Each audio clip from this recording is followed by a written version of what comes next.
آج کل کے جدید دور میں ہر کوئی ایک دوسرے سے زیادہ پانے کی دوڑ میں شامل ہے۔ اکثر افراد عموماً کامیاب نہیں ہو پاتے، جس کی وجہ اس ویڈیو میں بیان کی گئی ہے۔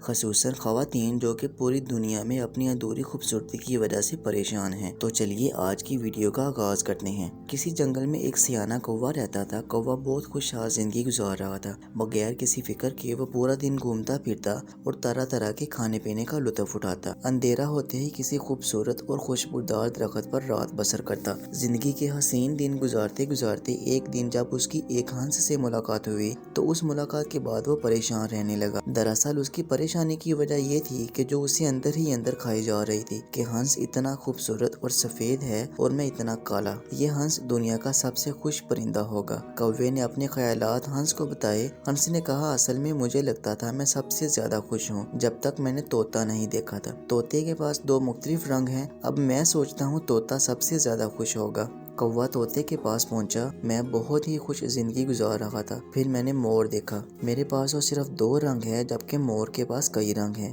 کوا مور سے ملنے چڑیا گھر جا پہنچا۔ وہاں کوے نے دیکھا کہ سینکڑوں لوگ مور کو دیکھنے آئے ہوئے ہیں۔ لوگوں کے روانہ ہونے کے بعد کوا مور کے قریب گیا۔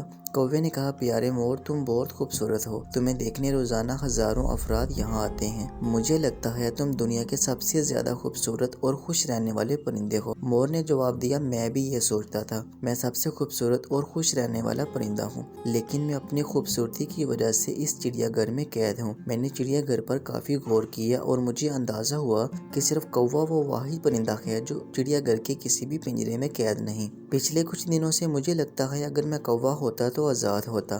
اگر بغور جائزہ لیں تو ہم میں سے کچھ انسان بھی ایسے ہی زندگی گزار دیتے ہیں۔ زندگی کا موازنہ کرتے کرتے ناشکری کرنے لگ جاتے ہیں۔ جو اللہ نے دیا ہوتا ہے اس سے بھی لطف حاصل نہیں کر پاتے۔ اپنے پاس 10 روپے ہوتے ہیں لیکن دوسروں کے 100 روپے پر نظر رکھنے کی وجہ سے بے چین زندگی گزار دیتے ہیں۔ اللہ نے انسان کو بے شمار نعمتوں سے نوازا ہے لیکن انسان پھر بھی ناشکرا ہے۔ اپنے سے زیادہ والے سے موازنہ احساس کمتری میں مبتلا کرتا ہے۔ موازنہ اگر کرنا ہی ہے تو اپنے سے کمتر سے کیجیے اور پھر اللہ کا شکر ادا کیجیے جس نے اس قدر نعمتوں سے نوازا ہے۔